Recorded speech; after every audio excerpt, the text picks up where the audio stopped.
So magandang araw mga idol, magandang umaga po sa inyong lahat dyan nanonood sa aking video ngayon.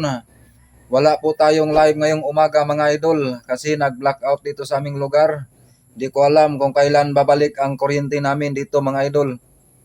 Kaya hindi makapag-live si na Police Vlog ngayong alas 10 kasi malapit nang malubat ang kanyang cellphone mga idol. Ingat-ingat po kayo mga viewers, mga subscriber ko dyan. Shout out, magandang umaga po. Ingat palagi mga idol dahil sa may bagyo. Sa shout out sa mga taga Batangas, Cagayan Valley. Maraming salamat po sa inyong pagpanood sa aking live at sana hindi kayo magsawang magsuporta sa aking channel mga idol. Maraming salamat. Yun lang po ang masasabi ko mga idol. Walang live si Napolis ngayong araw.